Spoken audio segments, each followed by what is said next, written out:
In today's video from Demystifying Proposals, we're going to talk about rapid response templates, the standard templates the proposal operation teams should have in place.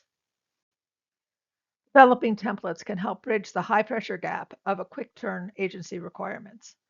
Many of these quick turn RFPs and RFQs fall under an IDIQ or an indefinite delivery, indefinite quantity contract.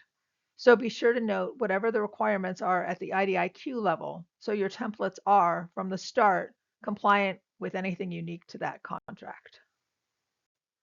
Develop a schedule template for everyone on the proposal operations team to use. The standard dates should be day of release, when are questions due, when's pink team, red team, green team 1, gold team, green team 2, white glove, and the submission date and time, how you will be submitting, email, portal, or hard copy. Typical proposal timelines for a typical proposal schedule, assuming a 30-day turn, are laid out on this timeline here. You would develop them in an actual calendar format, with the start date being the day the RFP dropped, the final date being the date that the RFP is due, and all of the dates in between. So, for example, your kickoff, your questions process, sending out the outlines, doing your compliance matrix, all of those things happen in the first couple of days. Your pink team is usually about a week after the RFP is dropped. Your questions vetting submission depends on when the RFP is. Red team is usually about a week after pink team. All of these things are sort of standard. So this graph lays out the sort of standard timelines that you might be expected to put in a proposal schedule.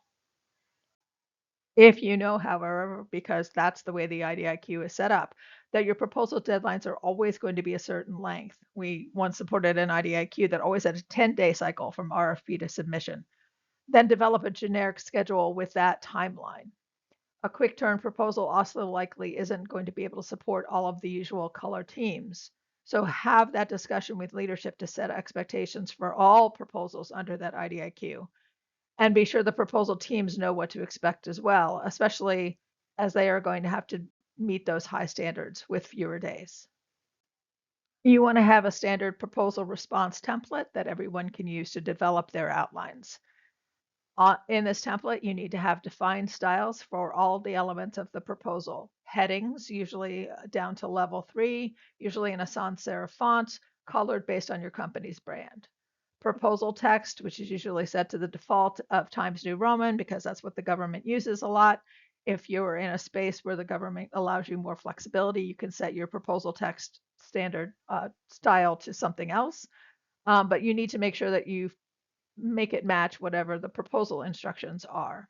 Also, we recommend bullet and bullet last in the same font as proposal text because those come in very handy as you're developing your content. Table styles include table design, table heading, table text, and table bullet styles. Again, you want to make sure your colors are aligned to your company's brand. Your cover pages can be a montage of photos, or they can just be a generic blank colored page. You can do your montage of photos at the IDIQ level, or you can do it specific to each opportunity. That's up to you. But generally, having a cover page that gives people a sense of where they're going with a cover is a good thing to have. Be sure to include the required FAR statement in the template, and then also include the other elements that are usually required for a cover page. The who's going to, who's it going to be from, those kinds of things that is usual for your company. Next, you want to have a compliance matrix template. For most of the proposal ops departments that I ran, we had two possible templates. We had one in Word and we had one in Excel. Some people prefer to work in Word, some people prefer to work in Excel. Either works, but having at least one example to set expectations of what a compliance matrix should look like is also helpful. So you can have a storyboard template. Storyboards can be particularly helpful if you have strong capture, you have time to do them given the response date, and you have experienced proposal writers. Storyboards are not as useful if the deadline for the proposal is shorter than 10 days and you haven't done a lot of prep already, and your proposal team is new to proposal development. Storyboards are most effective if done during the capture period, not proposal development. So the format for a storyboard is generally RFP section for the storyboard. This is usually put in by the proposal manager when you're actually doing the storyboards. Understanding and hot buttons. And so the instructions here are for the writer to talk about what we know about the requirement and how it meets the customer's mission and needs. What will we do, or the solution?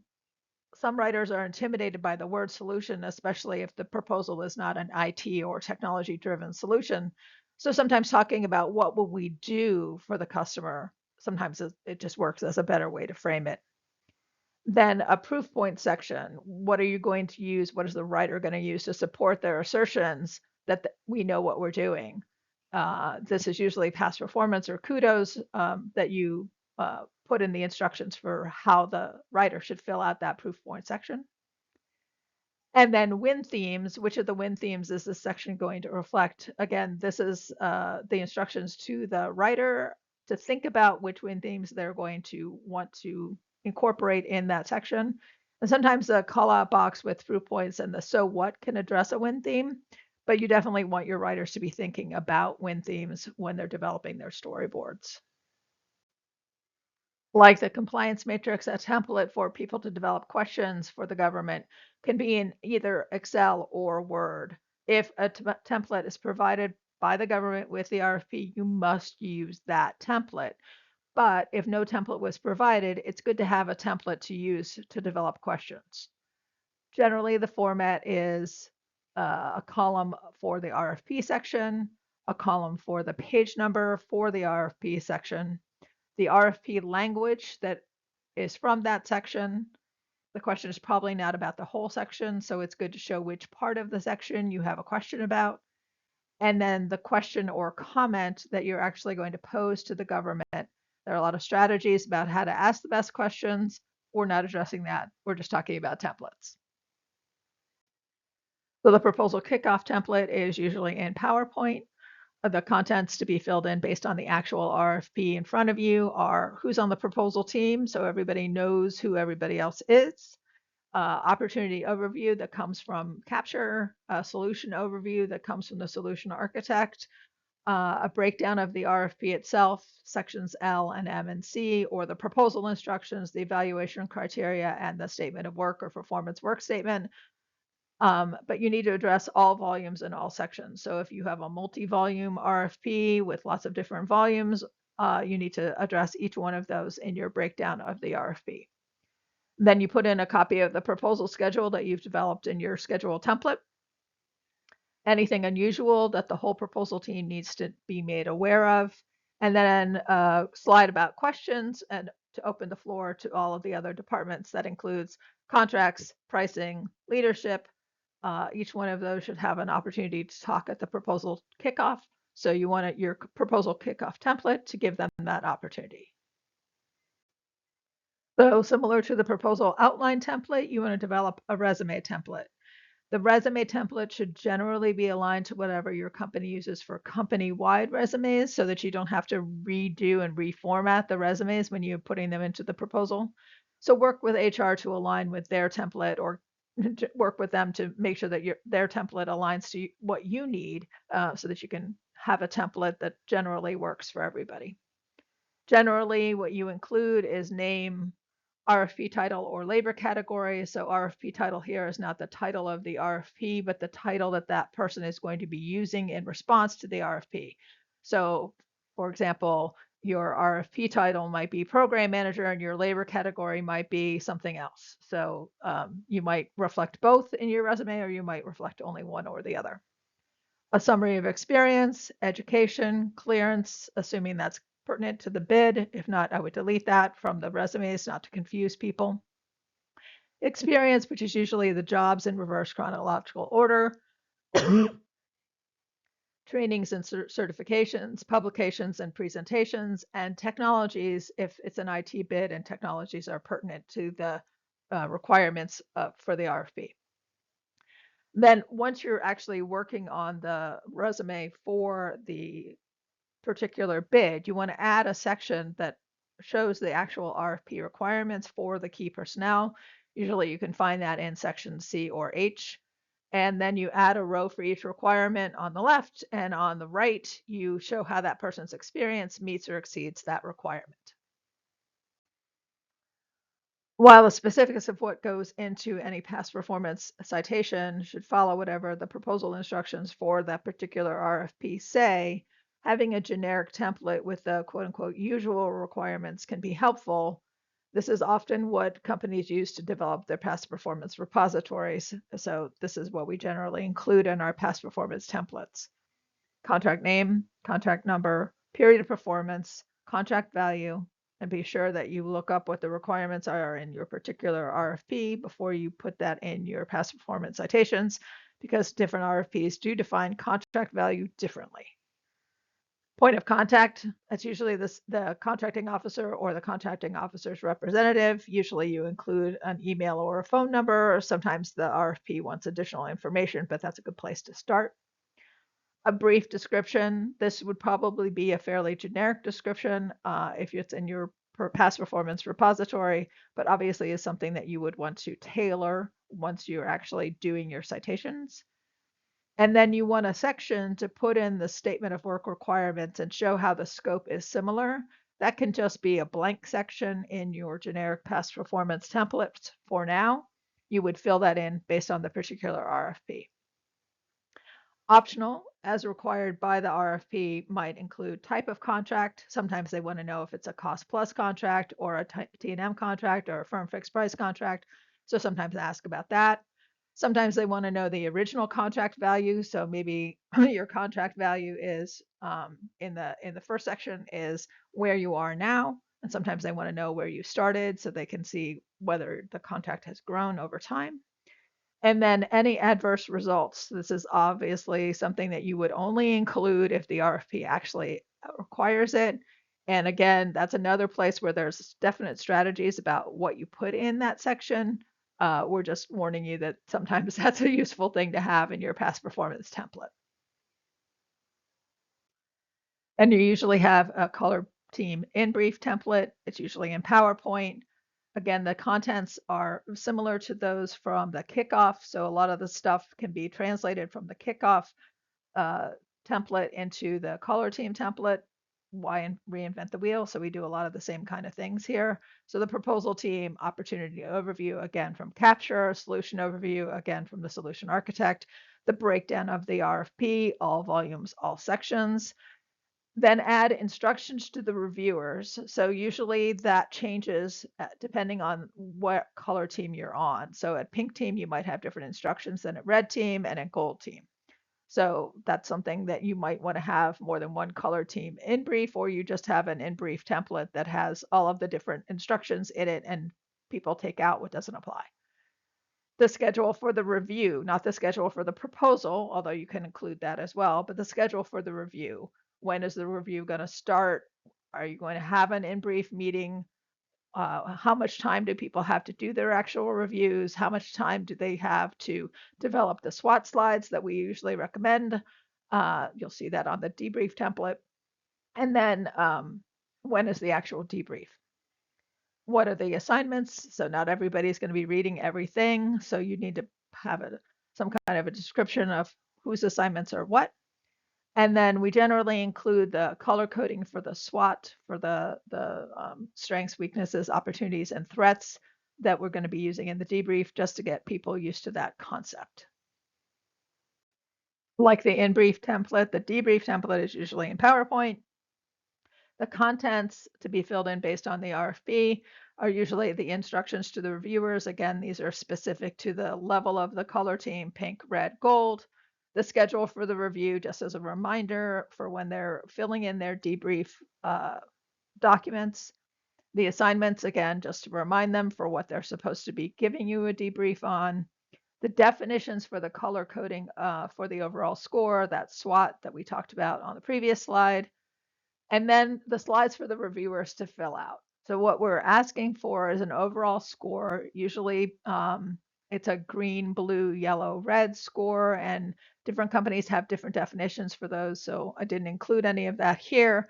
But generally speaking, if you give the reviewers an opportunity to score at an overall level. That's a helpful thing. And then slides for strengths, weaks, opportunities, and threats for the reviewers to fill in. Sometimes there's also a section for any compliance issues that the reviewers may have seen. That depends on whether you're going to have somebody doing a separate compliance review. If not, it can be valuable to remind reviewers to think about compliance as well. And then generally, you set up a set of debrief slides for each section being reviewed, rather than expecting the reviewers to create a separate debrief for each section on their own. So if you have a section and say you're having some reviewers review the technical and some reviewers reviewing management, you would have a different set of debrief slides for the technical review and a different set of debrief slides for the management.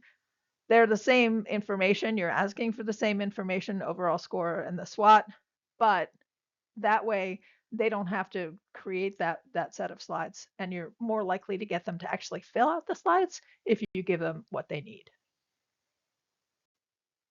For companies with graphic heavy proposals, having a standard log to track graphics can be helpful. This is often kept in the graphics for each the graphics directory for each proposal. Generally there are 6 columns. The number of the graphic, so usually that's the proposal acronym _01 _02. We put that code actually in the lower right-hand corner of the rendered graphic or in the left-hand corner, wherever it makes sense by the graphic artist. Who's the requester of the graphic? What's the name of the graphic? What's the proposal section that the graphic will be used in? Who's the assigned graphic artist, assuming your company has more than one, and then the status. When you start, it's draft. When it's rendered, you may have several iterations of it, and then when it's final. So that way you can keep track of your graphics and both the graphic artists and the proposal manager, and perhaps the requesters themselves can keep track of where they are in terms of the graphics being rendered. Here are some other templates that you may want to have on hand. Delivery receipt is usually used for hard copy deliveries. It shows where the signature for the submission goes. Not something that we do a whole lot anymore because we don't do a whole lot of hard copy deliveries, but might be good to have on hand. Same thing with a CD template. CDs aren't used a whole lot with proposals anymore. They were used a lot more when we did those hard copy deliverables, but maybe you want to have a CD template on hand if your customers tend to require CDs. A letter of intent is often a good thing to have as a template.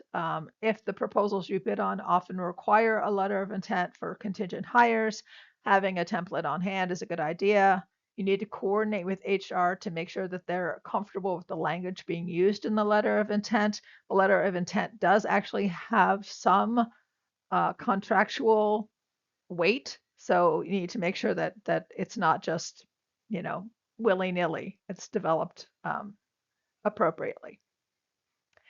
And then sometimes I've used letters of commitment with partner companies to show that they're committed to the prime offer and the program. Again, that's language that needs to be developed in coordination with contracts and with proposal leadership. So again, keep that in mind. So obviously that's a lot of templates, but if you're going to be responding to a lot of rapid response proposals or task order proposals that have a quick turn associated with them, having those templates already in your repository for use can be a really helpful thing. We hope you enjoyed this video from Demystifying Proposals. Thank you for your time.